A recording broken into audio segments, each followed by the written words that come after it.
Little ভাইয়া, এই চ্যানেলটা সাবস্ক্রাইব করবেন আর পাশে থাকা বেল আইকনটা ক্লিক করবেন, যাতে করে আমি আপলোড করা সব ভিডিও আপনি সবার আগে দেখতে পারেন। আর হ্যাঁ, ভালো লাগলে অবশ্যই লাইক এবং কমেন্ট করে আমাকে উৎসাহিত করবেন।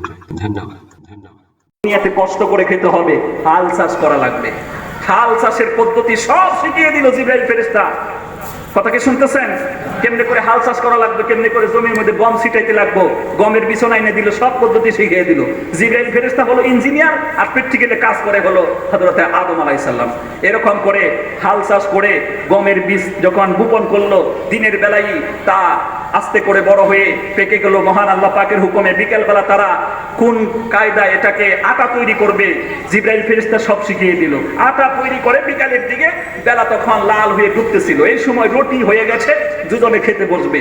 খেতে যখন বসবে অমনি আল্লাহ পাকের হুকুম হলো, জিবরাইল ফেরেশতা এসে বললেন যে তোমরা একটু দাঁড়াও, এই যে সূর্যটা ডুব যাওয়ার পরেই তোমরা খানা খাবে। খানা খাইলে তোমাদের একটা রোজা হয়ে যাবে। সুবহানাল্লাহ বলেন। তো রোজা কাকে বলে তা তো বুঝে না। রোজা হচ্ছে রিপুকে কন্ট্রোল করা, না খায়া থাকা। রোজার হালতে দুইটা কাজ নিষিদ্ধ, একটা হচ্ছে খাওয়া আর একটা হচ্ছে স্ত্রী সহবাস। এই দুটা করা যাবে না, করলেই রোজা ভাঙা যাবে। তো সম্মানিত বন্ধুগণ, হুকুম হলো যে একটু পরে খাও। হাসাই করে একটু পরে খাইলো, খাবারের পরে ওনাদের একটা রোজা হয়ে গেল। জোরে বলেন সুবহানাল্লাহ। তারপরে কিতাবের ভিতরে এসেছে হযরত আদম আলাইহিস সালামের যখন দোয়া কবুল হয়ে গেল, তিনি শান্ত হলেন, আল্লাহ পাক খুশি হলেন, তখন নিজে স্বস্তির নিঃশ্বাস ছাড়লেন। তার কিছুদিন পরেই ওনার শরীরের ভিতরে একটা কালো দাগ হইয়া সমস্ত শরীরে উঠে গেল, সমস্ত শরীর কালো হয়ে গেল। তখন ভয়েতে তিনি অস্থির হলেন। জিবরাইল ফেরেশতা এসে বললেন, তুমি এক কাজ করো, তুমি এই কালো দাগকে দূর করার জন্য 3টা রোজা রাখতে হবে। সত্যিকার উনি 3টা রোজা রাখলেন। রোজা রাখার সঙ্গে সঙ্গে আস্তে আস্তে করে ওনার কালো দাগ দূর হয়ে গেল। সুবহানাল্লাহ বলে। এই জন্য হযরত আদম আলাইহিস সালাম থেকে ইতিহাসে যা পাওয়া যায়, হযরত আদম আলাইহিস সালামের প্রত্যেক মাসে 3টা করে রোজা ফরজ ছিল। 13 চন্দ্র মাসের 13, 14, 15। আর আল্লাহ রাসূল সাল্লাল্লাহু আলাইহি ওয়াসাল্লাম এই রমজান মাসের রোজা ফরজ হওয়ার আগ পর্যন্ত আল্লাহ রাসূলও কন্টিনিউ আল্লাহ রাসূল সাল্লাল্লাহু আলাইহি ওয়াসাল্লাম এই 3 দিনের রোজা অবশ্যই রাখতেন। এজন্য বর্তমানে সুন্নত কেউ যদি রাখে চন্দ্র মাসের 13, 14, 15 আপনি রাখতে পারেন, সুন্নত আদায় হবে।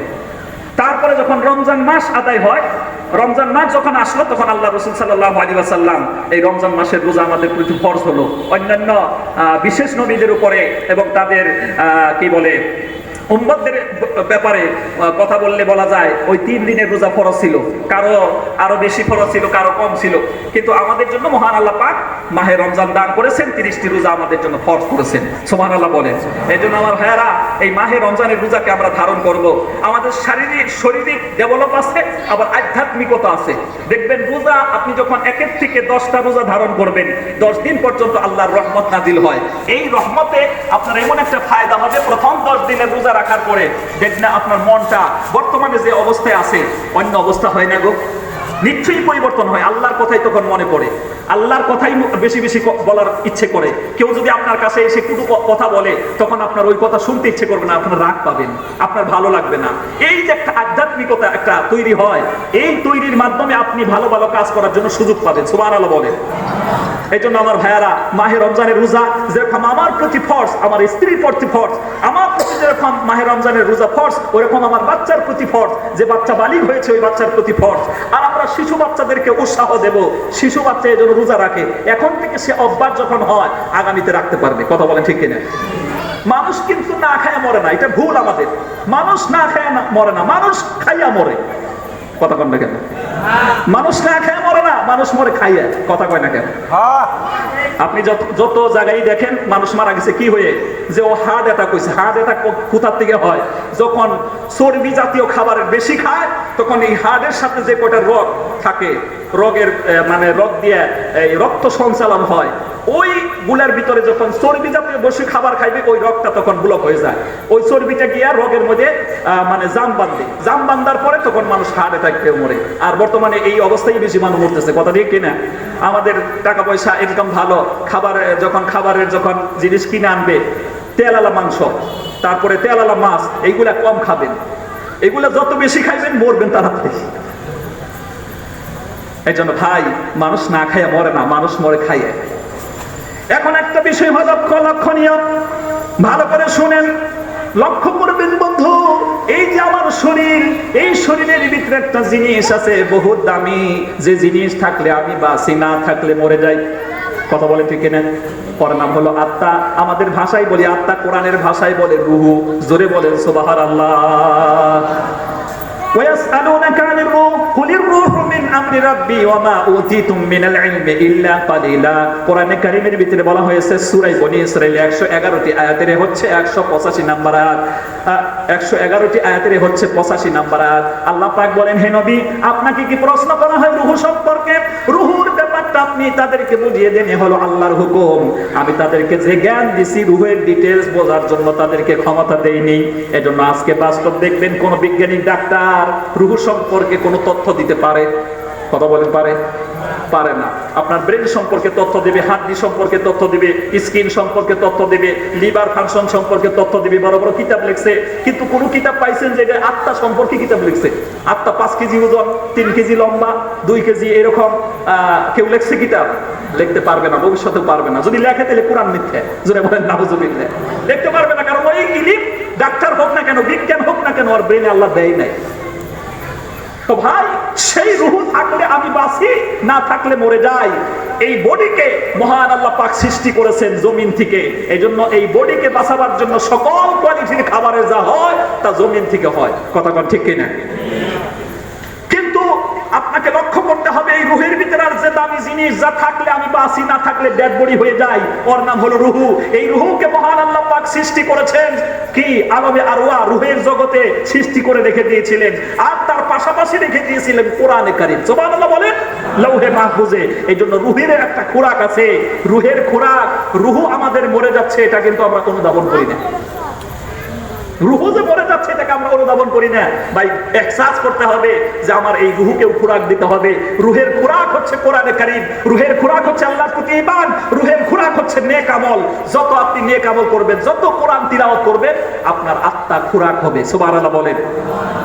কিন্তু আমাদের এখানে এহসাস না করার কারণে, এখানে চিন্তা চেতনা না থাকার কারণে, আমরা যখন রমজান মাস আসে, সকালবেলা সেহরি করলাম, শেষ রাত্রে সেহরি করার পরে সারাদিন যে না খায় থাকি, এই না খাইয়া থাকার ওইটা কাজা তুলে। কাজা কেমনে? কত কোয়ালিটির যে খাবার সারাদিন খাইতে পারে নাই, এটি ব্যক্তি উঠানো লাগবে। কিন্তু মানুষ মনেই করে না যে আমার শরীরের ভিতরে যে আর একটা রূহ আছে, ওরা যদি খাইবার না দিই ও মরে যাবো, আর ও যদি মরে, এই দুনিয়ার খাবার সব আমার বডিতে দিলে আমার বডি বাইসে থাকবো না। কথা বল না কেন?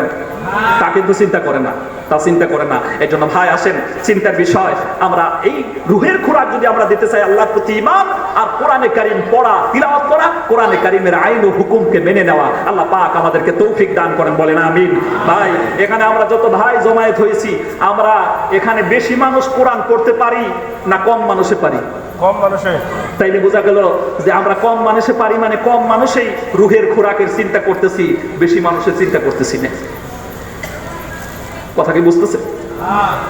তাইলে আজকের থেকে আমাদেরকে বুঝতে হবে যে না ভাই, আমি মুসলমান হিসেবে আমি কোরআনটা পড়তে পারি না, আমার ধর্মের কিতাব আমি পড়তে পারি না। তাইলে এর চাইতে বোকা ব্যক্তি আর কে হতে পারে? ইন্নাল্লাযী লাইসা ফী জাওফিহি শাইউন মিনাল কুরআনি কাল বাইতিল কারীম আও কামা ক্বালা নবী সাল্লাল্লাহু আলাইহি ওয়াসাল্লাম। আল্লাহ রাসূল বলেছেন, যার ব্রেনের ভিতরে কোরআনের জ্ঞান নাই, কোরআন থেকে শূন্য জ্ঞান, আল্লাহ রাসূল বলেন ওটা হলো বিরান ঘর, ওটা হলো অশিক্ষিত ঘর। জোরে বলেন নাউযুবিল্লাহ। আপনি আমি পাস করেন, বিএ পাস করেন, তাতে কোনো আসে যায় না, কিন্তু আপনাকে কোরআন পড়ার পাস করতে হবে, কোরআন তিলাওয়াত করার পাসটা আপনাকে করতে হবে, কোরআনের জ্ঞান আপনার থাকতে হবে। আর কোরআনের জ্ঞান থাকলেই মানুষ ভালো হয়। কথা বলেন ঠিক কিনা? কোরআনের জ্ঞান যদি না থাকে, ওটা বিরান ঘর। এই প্রশ্নটা আমার আসে। আমি আপনাদের দোয়া এবছর অনেক সভা করছি, বহুত ফ্লাইটে গেছি, ত্রিপুরায় প্রায় 25 থেকে 30টা মতো প্রোগ্রাম করছি। প্রত্যেকটা প্রোগ্রাম ফ্লাইটে, কলকাতা করছি, এরকম অনেকটা প্রোগ্রাম ফ্লাইটে গেছি। তো ফ্লাইটের থেকে নামি আবার বাড়ি আসি, আবার যখন যাই, গুয়াহাটি কটন কলেজ যখন সম্মুখে পড়ে, ওই মহাবিদ্যালয়, বিশ্ববিদ্যালয়, ওখানে লেখা আছে না বিশ্ববিদ্যালয়, মহাবিদ্যালয়, বিশ্ববিদ্যালয়, বিশ্বের সমস্ত বিদ্যালয় যেখানে ইলমের শিক্ষা দেওয়া হয়, শিক্ষার আলো, সেখানে শিক্ষা দেওয়া হয়। কিন্তু আল্লাহ রাসূল বললেন, ইন্নাল্লাযী লাইসা ফী জাওফিহি শাইউন মিনাল কুরআন কাল বাইতিল কারীম। ওই বিশ্ববিদ্যালয়ে যদি কোরআনের জ্ঞান না থাকে, তাহলে ওটা শূন্য ঘর। তো এই প্রশ্ন তো তখন আমার মনের ভিতরে জাগলো, আল্লাহ রাসূল এত বড় জ্ঞান, এখান থেকে ইঞ্জিনিয়ার হয়, প্রফেসর হয়, ডক্টর হয়, ব্যারিস্টার হয়, এমপি মিনিস্টার তারাই হয়, তারপরে আল্লাহ রাসূল বললেন এটা শূন্য ঘর। এই প্রশ্ন আমার ব্রেনের ভিতরে খাটে। তখন আমি লক্ষ্য করে দেখি, বাস্তব যখন যাই তখন দেখি সত্যি, যদিও জ্ঞান আছে, জ্ঞান না থাকারই মতন। কারণ ওখানে যা শিক্ষা অর্জন করে ওই শিক্ষায় তার ভিতরে আল্লাহর ভয় পয়দা হয় না। আর আল্লাহর ভয় পয়দা না হওয়ার কারণে ইঞ্জিনিয়ার ডক্টরের দেখবেন মা বাবা বৃদ্ধাশ্রমে থুয়ে দিচ্ছে। কথা বল না কেন? ঠিক কিনা? অনুরূপ ভাবে ডাক্তার তো ডাক্তার না। আজকালের ডাক্তার, কিছু ডাক্তার আছে, বিশেষ করে অধিকাংশ ডাক্তার না, হয়ে গেছে ডাকাত। কোরআনে কারীম যখন আপনি স্টাডি করবেন সূরা আল মাইদার 160টি আয়াতের ভিতরে 120টি আয়াত, টোটাল 32 নম্বর আয়াতে বলা হয়েছে মান কাতালা নাফসান বিগাইরি নাফসিন আও ফাসাদিন ফিল আরদি ফাকান্নামা কাতালান নাস জামিআ ওয়া মান আহইয়াহা ফাকান্নামা আহইয়ান নাস জামিআ। আল্লাহ পাক কোরআনে কারীমের ভিতরে বলেন, কেউ যদি অন্যায় করে কোনো মানুষকে মারলো, সেজন্য গোটা বিশ্বের মানব মণ্ডলীকে মারার যে পাপ হয় তার আমলনামায় সেই পাপ হয়। আর কোনো মানুষ যদি কোনো সাহায্য করে কোনো ব্যক্তির জীবনকে বাঁচালো, সেজন্য পৃথিবীর পুরো মানুষকে বাঁচালে যে সওয়াব হয় তার আমলনামায় সেই সওয়াব দেওয়া হবে। সুবহানাল্লাহি ওয়া বিহামদিহি। প্রিয় ভাই সব, ডাক্তারের কাছে যখন লোক যায়, খুব অসুস্থ হয়ে গেছে, বিশেষ করে বড় বড় যখন অসুখ হয়, হওয়ার সঙ্গে সঙ্গে তাকে এসি রুমে রাখা হয় ট্রিটমেন্টের জন্য। সেই ডাক্তারগুলো মানুষ মারা গেছে আজকে আরো 3 দিন পর্যন্ত আইসি রুমে রাখে তারপরে 3 লাখ টাকার বিল উঠিয়ে বাড়ি ফেরায়। কথা বলেন ঠিক কিনা? তো এই ডাক্তার নাই, হলো ডাকাত। তো ওর ভিতরে যদি আল্লাহর ভয় হতো, ও যদি আখিরাতকে ভয় করতো, কোরআন যদি সে পড়তো, আল্লাহর প্রতি ঈমান যদি থাকতো, এই ডাক্তার এরকম হতে পারতো না। কথা বলে ঠিক কিনা? কারণ আমি যদি এই অন্যায়টা করি, কিয়ামতের দিন মহান আল্লাহ পাকের কাছে আমাকে জবাবদিহি হতে হবে। এই জন্য প্রিয় ভাই সব, ইঞ্জিনিয়ার, প্রফেসর, ডাক্তার, যত বড়ই ইলমদারি হোক না কেন, যদি কোরআনের জ্ঞান না থাকে, সে শূন্য জ্ঞান নিয়ে বসে আছে, শূন্য জ্ঞান নিয়ে বসে আছে। এই জন্য আমার ভাই, আজকে আমাদের কাছে অভিযোগ আসে যে হুজুর একটু মা বাবা সম্পর্কে বয়ান করেন, মা বাবাকে ছেলে সন্তান যেন করে কথা মানে, তাদেরকে কি করে খেদমত করে। এই ব্যাপারে আমাদের গার্জেন পক্ষ থেকে আমাদেরকে এই ওয়াজ করার জন্য। কিন্তু আপনি যদি এই ওয়াজ শিখিয়ে দিতেন, আপনি গার্জেন হয়ে যদি এই ওয়াজ শিখাতেন, আপনার সন্তানকে বাধ্যতামূলক করে কোরআনের জ্ঞান যদি শিখাতেন, কোরআন যদি সে পড়তো, কিছু আয়াতের তর্জমা করতে পারতো, কিছু হাদিসের তর্জমা করতে পারতো, এমন ইলম যদি আপনার সন্তানকে আপনি দিতেন, কোরআনে কারীম যখন আপনি খুলবেন, সূরা বনী ইসরাঈলের 111টি আয়াতের আয়াত সংখ্যা 23, আয়াত সংখ্যা 24, আয়াত সংখ্যা 25, আয়াত সংখ্যা 26 যদি সে পড়ে, তখন ওখানে বলা হয়েছে ওয়াকুল্লাহুমা কাওলান কারীমা, মা বাবার দিকে ধমক দিয়ে তুমি চোখ রাঙাইয়া তাকায়ও না, সম্মানজনক ব্যবহার করো। মার দিকে চোখ রাঙাইয়া, বাবার দিকে চোখ রাঙাইয়া তাকাইলে আল্লাহ সহ্য করতে পারেন না। এই ইলম, এই শিক্ষা যদি আমাদের বাচ্চাদেরকে দিতাম, তাহলে আমার মতো হুজুরের ওয়াজ করার দরকার পড়তো, কথা বলার দরকার পড়তো। এই জন্য আমাদের বাচ্চাদের ব্রেন হাসে শূন্য হইয়া, তারা তো এই সেই ধরনের ইলিমই শিখছে যে ইলিম শিখলে মা বাবাকে নিয়ে বৃদ্ধাশ্রমে থোয়া লাগে, সেই শিক্ষা অর্জন করছে। কথা বলেন, এমন শিক্ষা অর্জন করছে যে শিক্ষায় দাঁড়ায় পেশাব করা লাগে, এমন শিক্ষা অর্জন করছে। সম্মানিত বন্ধুগণ, আমরা হচ্ছি মুসলিম সম্প্রদায়, আমাদের কালচারকে গ্রহণ না করে হাতের মধ্যে রশি বাঁধে, হাতের মধ্যে রশি বাঁধে না গো, এর শিরকি গুনাহ। এই গুনাহ অবস্থায় মারা গেলে ও জাহান্নামী হয়ে যাবে। তো এই জন্য আমার আপনার জন্য জরুরি হচ্ছে, গার্জেন পক্ষ যারা আছেন, এই যে মসজিদকে উদ্যোগ করে, মসজিদকে কেন্দ্র করে কয়েকটা কাজ হয়, জোরে বলেন সুবহানাল্লাহ। একটা হচ্ছে এই মসজিদে আমরা ইবাদত করব। এখন ইবাদত যে আমি করতে আসবো, তখন আমার লাগবে চালান পাতি। কথা বলেন, চালান পাতি মানে কি? মসজিদে যখন আমি ঢুকবো, তাই কমসে কম আমার কোরআনের 10টা সূরা জানা লাগবে, আলাম তারার থেকে সূরা নাস পর্যন্ত আমাকে ইয়াদ থাকা লাগবে। মসজিদে যখন আমি ঢুকবো, তখন আমার আত্তাহিয়াতু জানা থাকা লাগবে। মসজিদে যখন আমি ঢুকবো, তখন আমার দুআয়ে কুনুত জানা থাকা লাগবে। মসজিদে যখন আমি ঢুকবো, নামাজের মধ্যে 14টা ওয়াজিব আমার জানা থাকা লাগবে। মসজিদে যখন ঢুকবো, আমার নামাজের মধ্যে কয়টা ফরজ, এটা আমার জানা থাকা লাগবে। প্রিয় ভাই সব, এই ইলম যদি না থাকে, ওই মানুষটা মসজিদে আইসে বিপদে পড়ে। কথা কন না কেন ভাই? আমরা লোকেদেরকে বলি, ভাই আসেন মসজিদে আসেন। অনেক ভাই মসজিদে আসে না, তার কারণ হচ্ছে ও লজ্জায় পড়ে যায়। মসজিদে আসার পরে যে কাজগুলি করা লাগবে একটাও জানে না, তার ইলম নাই, জ্ঞান নাই, সেজন্য ভয়েতে সে মসজিদে আসে না। এই জন্য মসজিদ যখন থাকবে, মসজিদকে কেন্দ্র করে অনেকটা কাজ হয়। এক নম্বর হচ্ছে আমি মসজিদে গিয়ে যে আবাদত করবো, এই আবাদতটা আমাকে শেখা লাগবে, সেই জন্য মক্তব কায়েম থাকবে। কথা ঠিক কিনা? মক্তবের ব্যবস্থা থাকবে। আর মক্তবে প্রাথমিক যে শিক্ষা, এটা কিন্তু বহুত পাওয়ারফুল শিক্ষা। প্রাইমারি স্কুলে যে শিক্ষাটা হয়, আর সমস্ত শিক্ষার মূল শিক্ষা হচ্ছে ওইটা। কথা কর না কেন? আপনি একটা গাছকে বপন করলেন, যখন চারা, ওই চারাটাই আসল। চারার গোড়াটা যত মজবুত হবে, গাছটা তত সুন্দর হবে, তত বড় হবে, তত ফল ফুল বেশি আসবে। এই জন্য মক্তবের যে শিক্ষা, ইসলামিক প্রাথমিক শিক্ষা হচ্ছে এটা বহুত পাওয়ারফুল শিক্ষা। যেদিকে বাঁকাবে সেদিকে বাঁকিবে, কাঁচা থাকিলে বাস, শুকিয়ে গেলে শব্দ করিবে তাস ও তাস। আমরা বয়স্ক মানুষ কিছু জামাতে নিয়ে গেলে, আমি তো আমাদের কামান্নাপাড়া মসজিদে একজন বয়স্ক মানুষকে নিয়ে রমজান মাসের লাস্টের 10 দিন 3 বার তার সাথে থেকে আমি এতেকাপ করেছি। এতেকাপ করার পরে লোকটাকে 3 টাইম থেকেও 3 বার থেকেও কলিমাটা শুদ্ধ করে, আউয়াল কলিমা তৈবাটা সিদ্ধ করে তাকে শিখাইতে পারিনি। কেন কি? তার কারণ হচ্ছে তার ব্রেনটা শূন্য হয়ে গেছে, মজবুত হয়ে গেছে, এখন বাঁকা হয়ে যায়, তাকে শুদ্ধ করা যায় না, মনে থাকে না। কথা বলেন ঠিক কিনা? মনে থাকার টাইম হলো 40-এর আগ পর্যন্ত। 40-এর আগ পর্যন্ত আপনি মেহনত করবেন, দেখবেন অনেকটা মনে করতে পারবেন। কিন্তু আমাদের 40-এর তো উপরে হয়ে গেছে, এখন নামাজের নিয়ম কানুন আমি আপনি জানি না। দেখেন ভাই, এটা আমাদের একটা মারাত্মক ক্যান্সার হয়ে গেছে। এই ভুল আমরা যেন আমাদের ছেলে সন্তানদেরকে না করাই। ছেলে সন্তানের প্রতি আপনার দায়িত্ব আছে। কুল্লুকুম রাঈন ওয়া কুল্লুকুম মাসউলুন আন রাইয়াতিহি। তুমি এবং আমি এক একজন রাখাল, এক একজন গার্জিয়ান। আমার তলতীয় যেগুলো ফ্যামিলি আছে, আমার ছেলে সন্তান, আমার পরিবার পরিজনের প্রতি আমার এই দায়িত্ব যে তাদেরকে ইলমে দ্বীন শিক্ষা অর্জন করাতেই হবে, শিক্ষার দিকে তাদেরকে রাখতেই হবে। তালাবুল ইলমি ফারিদাতুন আলা কুল্লি মুসলিম ওয়া মুসলিমা। আল্লাহ রাসূল বলেন, আল্লাহ রাসূল সাল্লাল্লাহু আলাইহি ওয়াসাল্লাম প্রত্যেক নর নারীর জন্য প্রয়োজনীয় ইলম তলব করা, অর্জন করা হলো ফরজ। পূর্ণ কোরআনের হাফিজ হওয়া ফরজ না।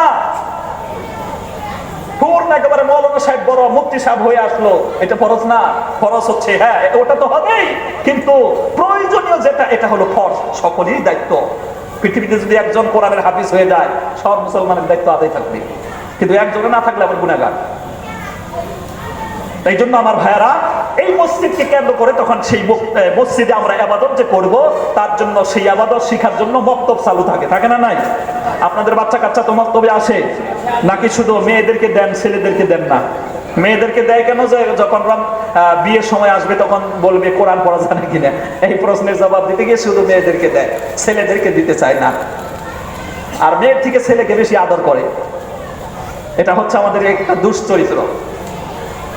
মেয়ে যদি একটা ভুল করে, তাইলে দেখবেন ওর মারপিট শুরু হয়ে যায়। ছেলে হাজারটা ভুল করতেছে, ছেলেকে কিছুই বলবো না। মেয়ে মক্তবে আসলো, মক্তবে এসে বাড়ি গিয়ে সালাম দিল, তারপরে আবার কিতাব পড়তে বসলো, তাও মেয়ের দোষ।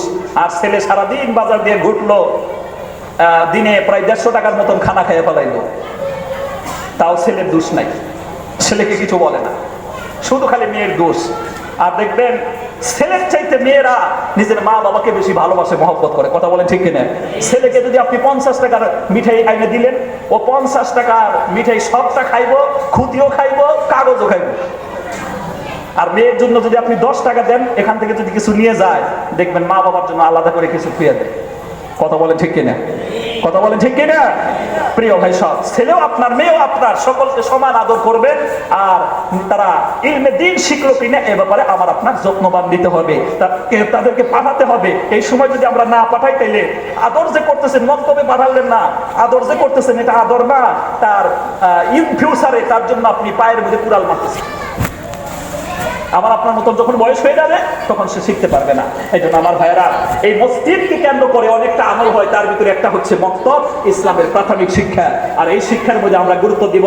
আমরা গার্জেন পক্ষ, আমাদের বাচ্চা কাচ্চা আসলো কিনা, এই তদারকটা আমাদেরকে করতে হবে। কথা বলেন ঠিক কিনা? আর মসজিদকে কেন্দ্র করে বন্ধুগণ, দ্বিতীয় হচ্ছে ওই মক্তবের ভিতরে যে বান্দা যা সে শিখলো, ওটাকে আমার ভাইয়েরা আমল করার জন্য লাগবে মসজিদ। কথা বলেন ঠিক কিনা? আমল করবে মসজিদে এসে। কোরআনে কারীম যখন আপনি স্টাডি করবেন, এই পৃথিবীতে সর্বপ্রথম যে মসজিদ ছিল, মসজিদ হয়েছিল, সেই মসজিদের নাম হলো কাবার ঘর। আমার ভাইয়ারা, হযরতে আদম আলাইহিস সালাম প্রথমে বানিয়েছিলেন। তারপরে যখন নূহ পয়গম্বরের জামানায় প্লাবন শুরু হয়ে গেল, হওয়ার পরে আমার ভাইয়ারা, মহান আল্লাহ পাক সেই কাবার ঘরটাকে উপরে তুলে নিলেন, সপ্তম আসমানে তুলে নিলেন। বর্তমানে ওটা ফেরেশতাদের ইবাদতখানা হয়ে গেছে। জোরে বলেন সুবহানাল্লাহ। তারপরে আল্লাহ রাব্বুল আলামিন হযরতে খলিল ইব্রাহিম আলাইহিস সালামকে কাবার ঘরের নির্ধারিত জায়গা জিবরাইলের মাধ্যমে জানিয়ে দিলেন, সেই ঘরকে তিনি নির্মাণ করলেন। আমার ভাইয়ারা, কোরআনে কারীমের ভিতরে কথা বলা হয়েছে, ওয়া ইয বাওয়ানা লিইব্রাহিম মাকানাল বাইতি আল্লা তুশরিক বি শাইআ ওয়া তাহহির বাইতিয়া লিত-তাইফিনা ওয়াল কাইমিনা ওয়ার রুকঈস সুজুদ। জোরে বলেন আল্লাহু আকবার। আমার ভাইরা, হযরত ইব্রাহিম আলাইহিস সালামের প্রতি আল্লাহর পক্ষ থেকে নির্দেশ আসলো যে হ্যাঁ, তুমি কাবার ঘর নির্মাণ করো, আর নির্মাণ করার পরে তুমি কারো আল্লাহর সাথে কাউকে শরীক স্থাপন করবা না।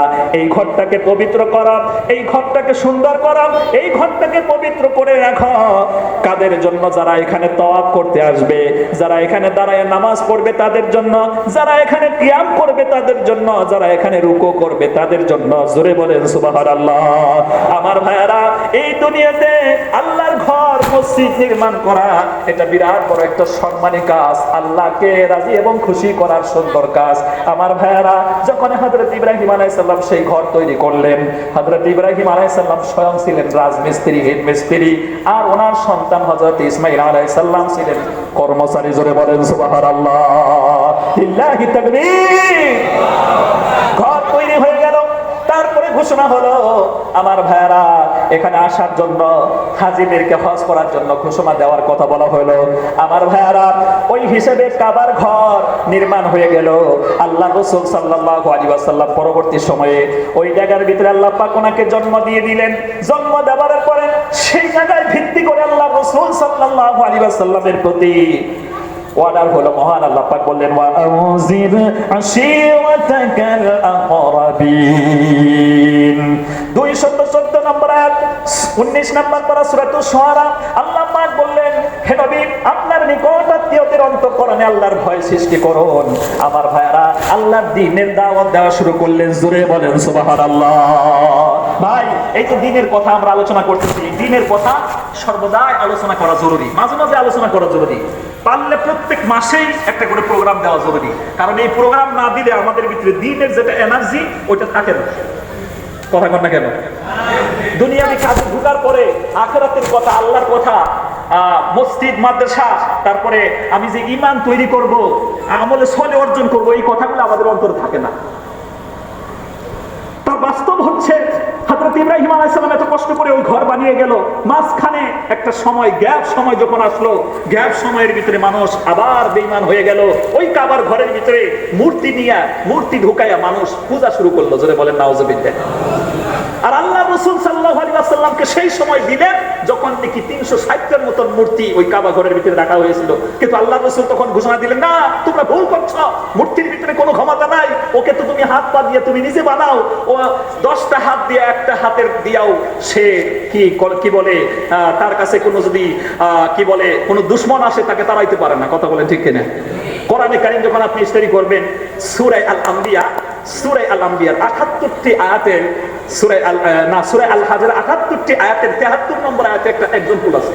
আল্লাহ পাক বলতেছেন, ইয়া আইয়ুহান নাস দুরিবা মাসালুন ফাসতামিউনা ইন্নাল্লাযীনা তাদউনা মিন দুনিল্লাহি লা ইয়াখলুকু যুবাবান ওয়া লাউ ইজতামাউনা ওয়া ইন ইয়াসলুবহুমুয যুবাবু শাইআন লা ইয়াস্তানফিযুহু মিনহু দুরফাত তালিব ওয়াল মাতলুব। আল্লাহ পাক বলেন, ও গোটা বিশ্বের মানব মণ্ডলী, কান খোলো আর আমি আল্লাহর কাছে থেকে একটা এক্সাম্পল গ্রহণ করো। তা হচ্ছে এই, তোমরা আমি আল্লাহকে বাদ দিয়ে যাদের পূজা অর্চনা করো, যে মূর্তি তোমরা তৈরি করো, ওর কোনো ক্ষমতা নাই, ও একটা মাছিও বানাইতে পারবে না।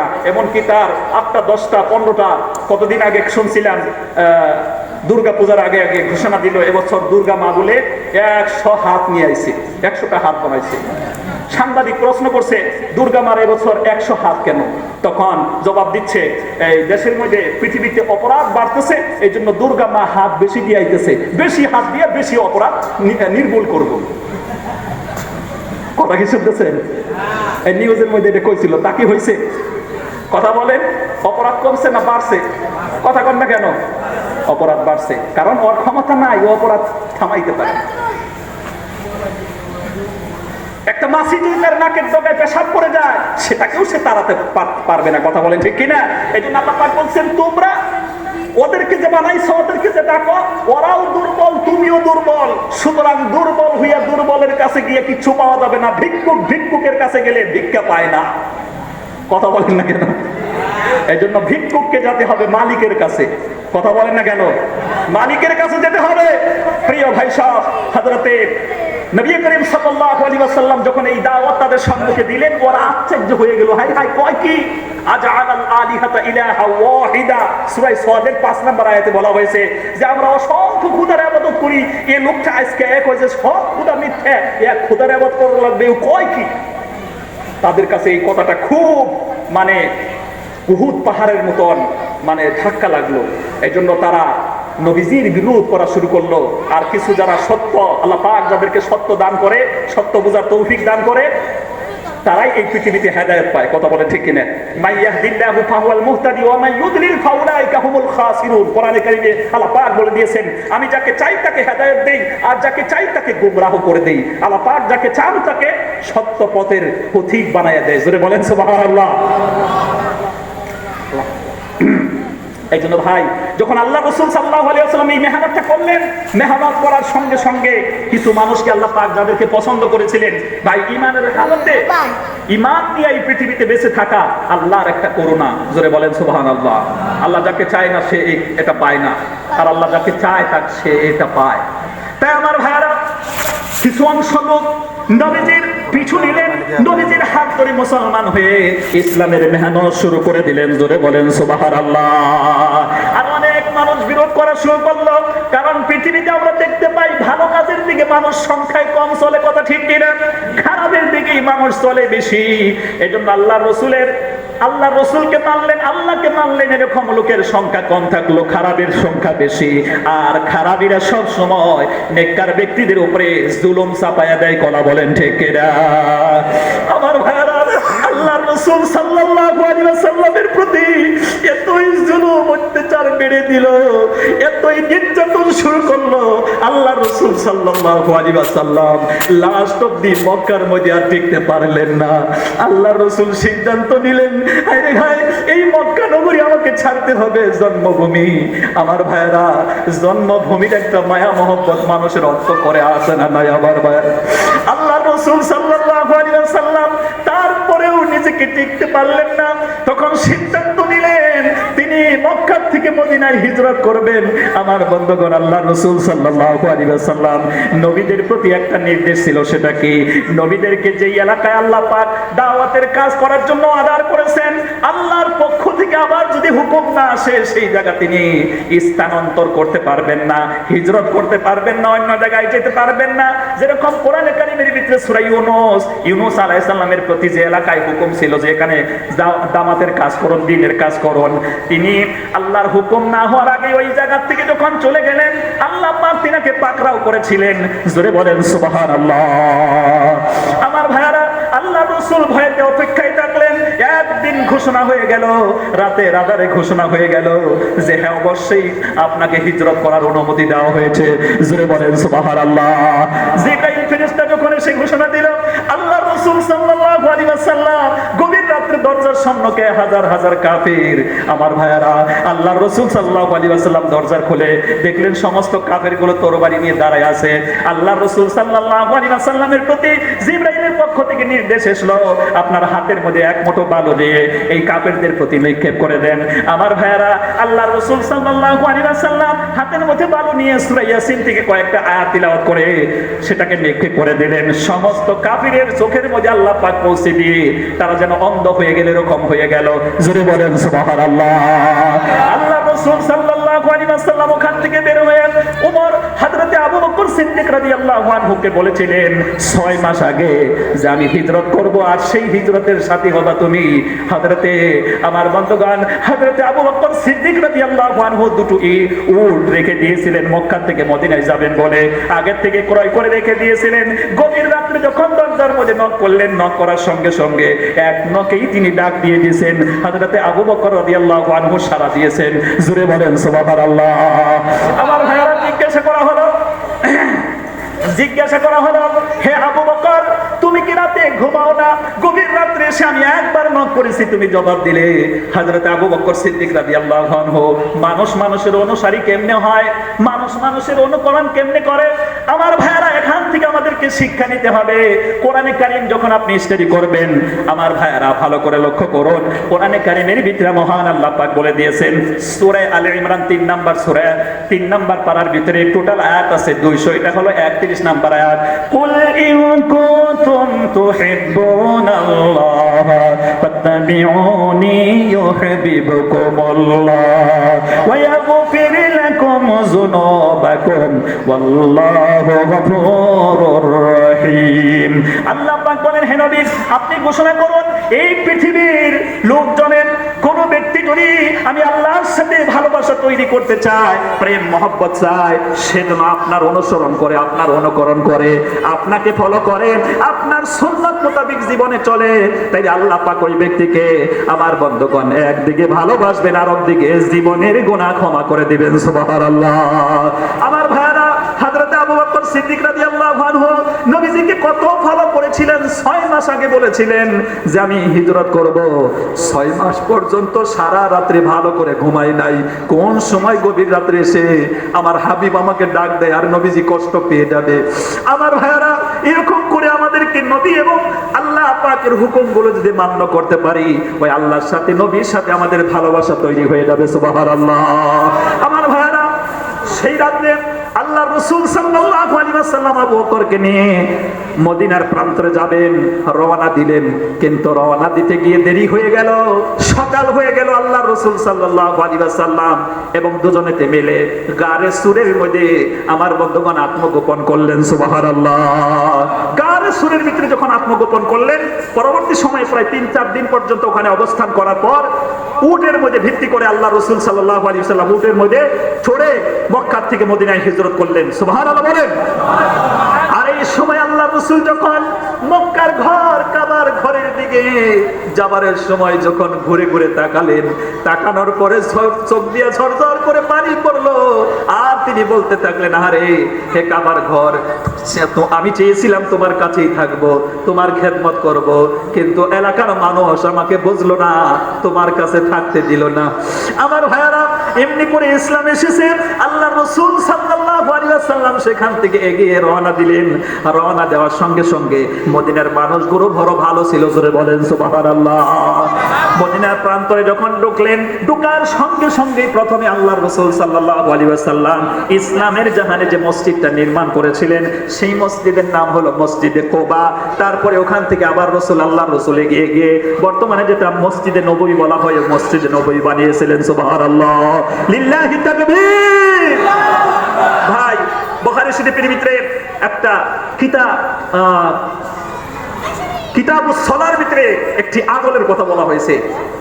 এই মসজিদে কুবা যে মসজিদের ইমাম, ওই মসজিদে যখন ইমামতি করতেন মসজিদে কুবার ভিতরে, আল্লাহ রাসূল যখন ওখান থেকে চলে গেলেন একটা ইমাম নির্ধারিত করে গেলেন, আর সেই ইমাম যখন নামাজ পড়াচ্ছিল সেই ইমামের ভিতরে একটা আমলের কথা বলা হয়েছে কিতাবুস সালার ভিতরে।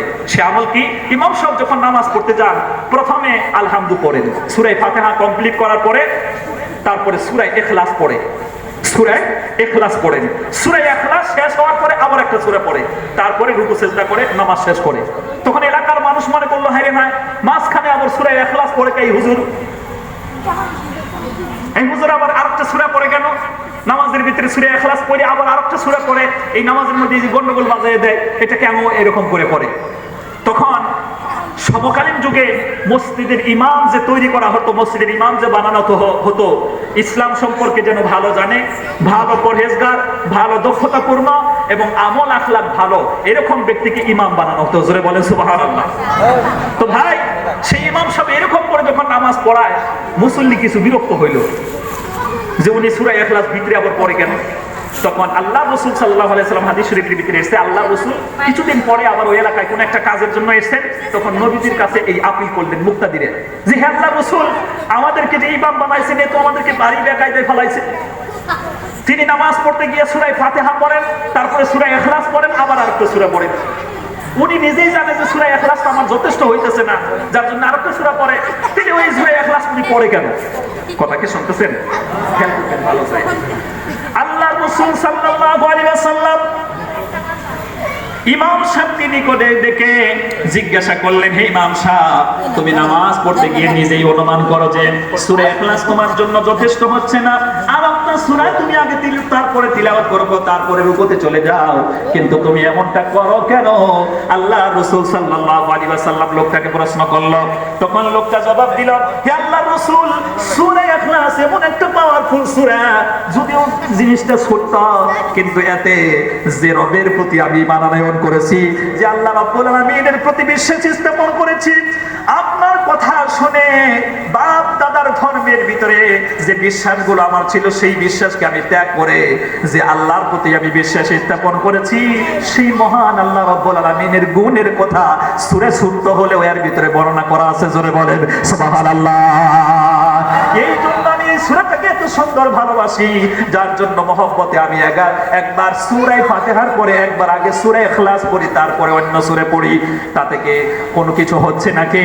আমার ভাইরা, আল্লাহ রাসূল সাল্লাল্লাহু আলাইহি ওয়াসাল্লামের সম্মুখে যখন এই আল্লাহর বান্দা ইমাম সাহেব এরকম করে বর্ণনা করলেন, আমার বন্ধুগণ, সূরা ইখলাস যখন আপনি তিলাওয়াত করবেন, কুল হুয়াল্লাহু আহাদ আল্লাহুস সামাদ লাম ইয়ালিদ ওয়া লাম ইউলাদ ওয়া লাম ইয়াকুল লাহু কুফুয়ান আহাদ। বলা হচ্ছে, হে নবী, আপনি বলুন আল্লাহ এক, আল্লাহুস সামাদ, আল্লাহ বেনিয়াজ বেপরোয়া, কারো মুখাপেক্ষী তিনি নন।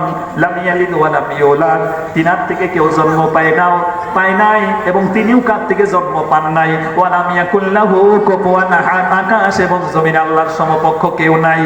এই সূরাটাই শুধু আল্লাহরই পরিচয়ের কথা ঠিক কিনা? এই সূরা যখন নাজিল হয়েছিল, প্রেক্ষাপট তাফসীর ইবনে কাসিরের ভিতরে বর্ণনা করা হয়েছে শানে নজুল। কিছু কাফের মুশরিক বেদিনেরা মূর্তি তৈরি করতেছে আর মূর্তি বানাতেছে, পূজা অর্চনা করতেছে। সেই প্রেক্ষাপটে আল্লাহ রাসূল সাল্লাল্লাহু আলাইহি ওয়াসাল্লাম তাদেরকে গিয়ে বললেন, নিজের থেকে বানাও, এদের পূজা অর্চনা করো, এইগুলা বাদ দিয়ে এক আল্লাহর ইবাদত করো। তখন বলল, ঠিক আছে, যে আল্লাহর দাওয়াত তুমি দিচ্ছ, আমাদের তো দেবতার, আমাদের কি ভগবানের, আমাদের খোদার এরকম হাত পা আছে, তাহলে তোমার আল্লাহর পরিচয় কত দেখি। যে আল্লাহর দিকে তুমি দাওয়াত দিচ্ছ, ওই আল্লাহর পরিচয়ের কথা বলো। আল্লাহ রাসূল তো চুপ হয়ে গেলেন, হায় রে হায়, আল্লাহর পরিচয় আমি এখন বলি কি করে? তখন কোরআনে কারীমের আয়াত নাজিল হয়ে গেল, এই সূরা ইখলাস। জোরে বলেন সুবহানাল্লাহ। সূরা ইখলাসে আল্লাহ রাব্বুল আলামিনের প্রশংসা কথা, আল্লাহর পরিচয়ের কথা, আল্লাহর সিফাতের কথা বর্ণনা করে মহান আল্লাহ পাক নাজিল করে দিলেন। আল্লাহ রাসূল সাল্লাল্লাহু আলাইহি ওয়াসাল্লাম সেই মূর্তি তৈরি করা ব্যক্তিদের সম্মুখে এই সূরাটা উপস্থাপন করলেন। জোরে বলেন সুবহানাল্লাহ।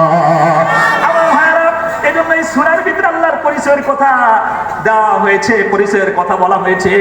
সম্মানিত বন্ধুগণ, আমার ভাইয়েরা, ভালো করে লক্ষ্য করে শুনুন। ইমাম সাহেবকে যখন আল্লাহর রাসূল এরকম প্রশ্ন করলেন, জবাবটা ওইভাবে দিলেন যে এখানে আল্লাহর পরিচয়ের কথা আছে, বলি আমি সূরাটিকে বেশি ভালোবাসি, মহব্বত করি, এই জন্য আমি নামাজের ভিতরে প্রথমে তিলাওয়াত করে নেই। জোরে বলেন সুবহানাল্লাহ।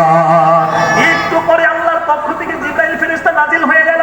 জিবরাইল ফেরেশতা আল্লাহর পক্ষ থেকে খবর নিয়ে আসলো, হে নবী, ওই লোকটাকেও আপনি ঘোষণা করে দেন, এই পৃথিবীতে যারা সূরা ইখলাসকে মহব্বত করবে, ভালোবাসবে, সূরা ইখলাসের মহব্বত, ভালোবাসা, তিলাওয়াতে তাকে জান্নাতে নিয়ে যাবে। জোরে বলেন সুবহানাল্লাহ, লিল্লাহি তাকবীর। এইজন্য ভাই, আমরা সূরা ইখলাসটা ইয়াদ করা, মুখস্থ করা একেবারে সহজ, আমাদের প্রত্যেকের জানা আছে। এজন্য আমি চাই আমার ভাইয়ারা, সম্মানিত ভাইয়ারা, আমার যত আওয়াজ শুনতেছেন, মা বোনেরাও শুনতেছেন, আপনি আল্লাহর কাছে ভালোবাসা, মহব্বত, আল্লাহর কাছে আপনি নিকটে যাওয়ার জন্য সূরা ইখলাসকে বেশি বেশি তিলাওয়াত করবেন।